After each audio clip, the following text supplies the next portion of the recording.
What's going on, everyone? Joe and Mike back again.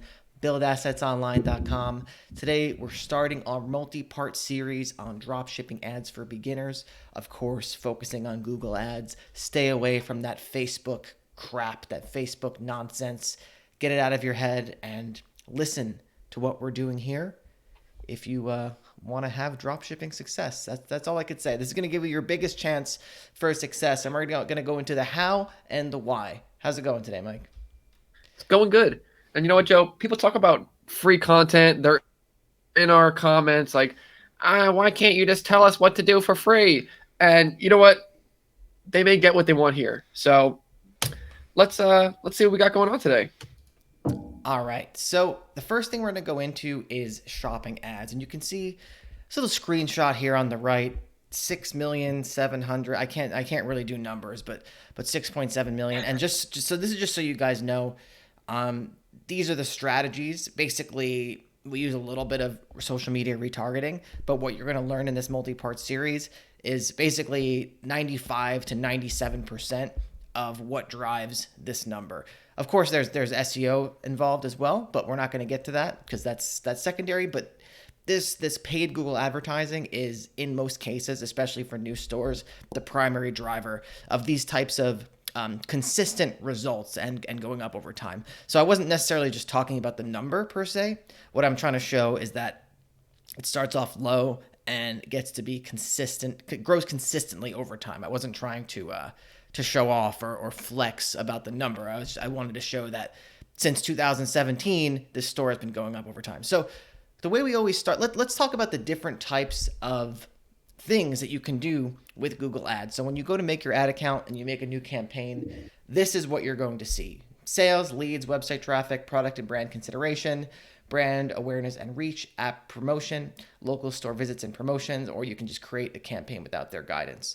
So, Mike, what do we always go to as our first thing? So honestly, you can either do sales or create a campaign without guidance. And Google is constantly changing what these goals mean and how they deliver a result for goals. So what I say now may be outdated, but essentially, it's if you want sales, you click sales. Google's going to give you all the campaign types that will, be geared towards sales. Something like leads would be maybe a different set of campaign types. But in any event, yeah, you either click sales or you click campaign without guidance, and you click shopping, and it says drive online and in-store sales with shopping ads that show near the search results on Google Search, Google Images, and Google Search partner sites. So essentially, let's take a look at what this looks like inside of a search engine. Right. So, easiest way to start making a campaign for sales and for shopping ads. That's basically what we're trying to say here. And if you look here on this next screen, I typed in lawnmower into Google, and you can see what the shopping ads look like. We have some ads from Lowe's, Ace Hardware, Sam's Club, and it's for lawnmowers. And you would notice this on the top of any search results where it's product related, and sometimes even not. Yeah, and one of the advantages of Google Shopping, which you're seeing here, versus plain text ad, which I'm sure anyone has seen if they've done a basic Google search. So first of all, this is actually showing up above any of the text ads or even organic results. So this is the prime real estate of a buying intent keyword. So you're getting basically the prime real estate of Google. You're getting the prime real estate of the keywords people search when they're actually looking to buy something. And on top of that, it's more appealing for someone that's shopping. They want to see what the product looks like. They want to see the price. They want to see the store. Now this shows reviews, but other times it'll show free shipping. It'll show different promotions, stuff like that. And so if someone is actually in the market to buy something, either they're going to click on one of these, they're going to click the arrow to scroll through more results, or they're going to click shopping and just peruse through a bunch of different lawnmowers. And obviously this is a huge generic keyword. So if someone searches lawnmower, they could be looking for a variety of things. But as a high ticket dropshipper, you should know that your products offer unique value. They have some sort of unique spin on it. And so like for the first one here, you may be better off showing up for Honda lawnmower or small lawnmower or something like that. But let's not get too ahead of ourselves. Yeah, yeah. So a couple things you mentioned, Mike. You can see on this screenshot. You mentioned going into the shopping tab. Let me make this a little bigger. This is the next page, or sorry, when you click the shopping tab at the top, this is the type of things that you see. And yeah, people do click this quite often. And kind of funny enough, I'm actually seeing commercials. I have a Fire Stick, and sometimes whatever I say I'm watching Netflix or Hulu. Well, Netflix doesn't show commercials, but say I'm watching Hulu, um, it'll show a commercial and it'll be for Google Shopping, and in the commercial it'll literally be showing like a mouse cursor typing something into Google and then like clicking shopping. So Google is they're pushing this very very hard nowadays, even way harder than when we first started. So I only expect this to grow in popularity. But anyway, you can see here, yeah, people can sort by all different, specifications and price and things like that. So yeah, it really is the best, one of the best things you could do to get in front of customers for product related keywords. And we talk about, and I want to stress this here, if you're thinking about doing Facebook advertising, think about these product related keywords, because compared to a Facebook or a social media ad, someone is typing this in, they're interested in buying it. That's when you want to get in front of them. You don't want to get in front of them when they're debating politics with Uncle Robbie on Facebook, because they're not in the they're not in the buying mode then. So let's talk a little bit about things you need to know about Google Shopping. And I just this is just a screenshot from one of our ad accounts that I took this morning, just kind of showing how much we might spend or how much we did spend in the last 30 days on this particular ad account Must be fake. in Google Shopping. Yeah. So, Mike, talk to me a little bit about these things, because we showed people the screenshots of Google Shopping, what it looks like. So, talk about these things. So, you need a product feed to actually show up in this real estate. Correct. So essentially, yeah, we're just looking at an overview dashboard here, and it's just saying, we're looking at date range of 30 days. You can see the blue line is the clicks, the red line, and I'm not sure what store this is, Joe. Sorry, you kind of froze for a second. You The can see red line is conversions over time. you kind of froze for a second. Just say that the red line is the conversion. Sorry, I just want to make that clear. Correct. Yes.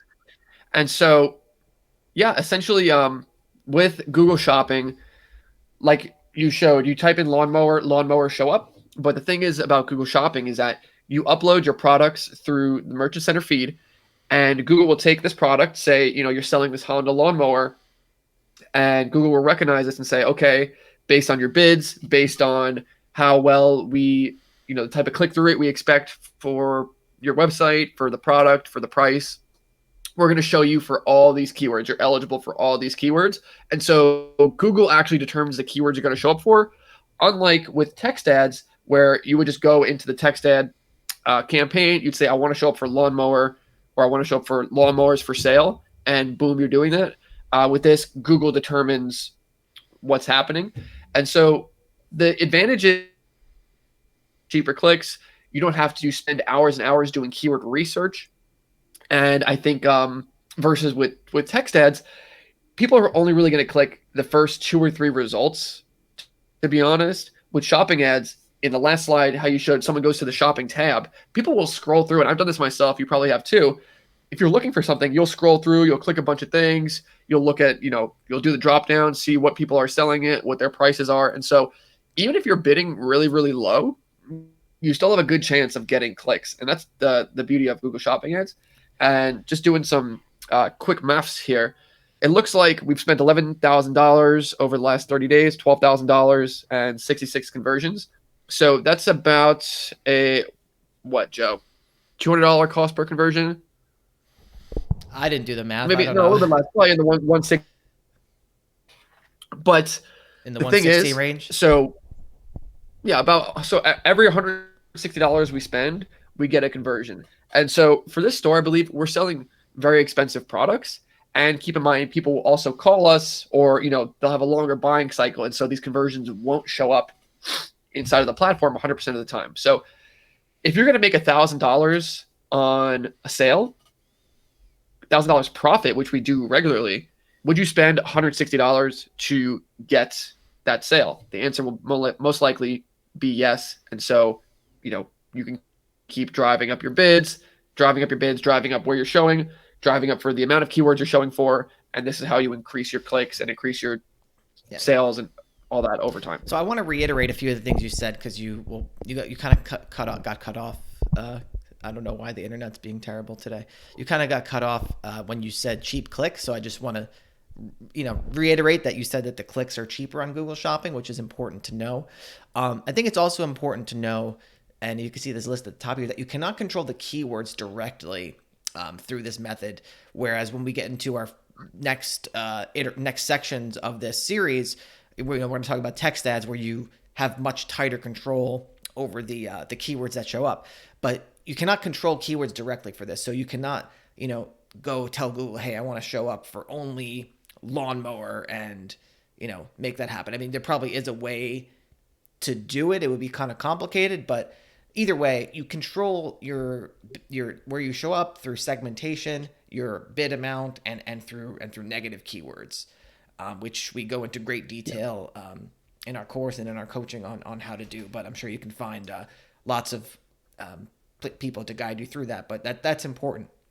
But higher Yeah. bids. The point is that it's an indirect keyword targeting method you have to do for shopping instead of just going onto the text ad platform and saying, I want to show up for lawnmower. This is the exact thing. Yeah. And higher bids will qualify your ads to show for higher competitive keywords. And this can be it's not always a good thing, but it could be a good or a bad thing, depending on how you think about it. Because usually when you bid lower, that's when you start to see some magical things happen. Like on this next page, you can see that we paid 1 cent for this click and got a sale for $7,407. And so that's really one of the major pros of Google Shopping is that it's not as easy to scale as text ads, but you can bid low and kind of let things run, and get these things can and do happen. These crazy cheap sales, and it's a good way just to be profitable without thinking that much. But yeah, at the end of the And day, these types of keywords, though, I just want to add, you can never target something like this in text ads, something with a 1 cent CPC, because the likelihood is it probably has a very, very low search volume. And so with text ads, if something is too low search volume, you literally can't show for it. yeah, With Google Shopping, I don't know if it cut off what I was saying before, but it takes your product and it says, okay, it could show up for this pool of keywords. Or if someone types in something totally new, it could say, oh, okay, this is relevant. And plenty of things like this can happen. This is not, something that happens irregularly. It's a routine thing that we get super cheap sales. 1 cent equals a sale very often the times. Even we have another 1 cent sale below that, only for $275, but $316 for $949. So yeah, it's pretty crazy what can happen. yeah, and so one of the other cons that I want to talk about is that if you don't know what you're doing with Google Shopping, you know, if you're not well learned on segmenting and all the things we talked about before, it can be hard things can get out of control and you can really lose track of what's going on very quickly, and it can be difficult to manage. So, but once you do manage it, it's like magic. That's all I could say. Yeah, and this is why we always tell people starting out, just bid low, see what happens, because there is magic in those super long tail terms that no one is really bidding on. You can get plenty of sales there, and then over time you learn what you're doing, you gain more confidence, you have some profit in your hand, and now you can just reinvest more money. Versus Facebook ads, where people tell you the only way to make money is to scale. Once you start selling one of your stupid T-shirts, you make the lookalike audience $100 a day, $1,000 a day. It's just not sustainable. This is so sustainable. Just as you saw with the original sales picture we posted. We started running shopping ads 3 or 4 years ago on this store. Never stopped it. Started super low, kept increasing bids, kept increasing budget, and now look where we are. Speaking of stupid T-shirts, Mike, these pretzels are making me thirsty. Comment below if you know where that's from. Anyway, be sure to subscribe to our YouTube channel or our podcast feed or whatever for part two. And if it's already out at this time, the playlist, by the time you're watching it, the playlist will be in the description so you can watch part two, part three, part four. I don't know how far we're going to go with it of this drop shipping ads for beginner series. So check that out. Don't miss it. Be sure to sign up for our web class, buildassetsonline.com/playbook. Watch our web class, connect with us, and that's about it. Take it easy. Take it easy.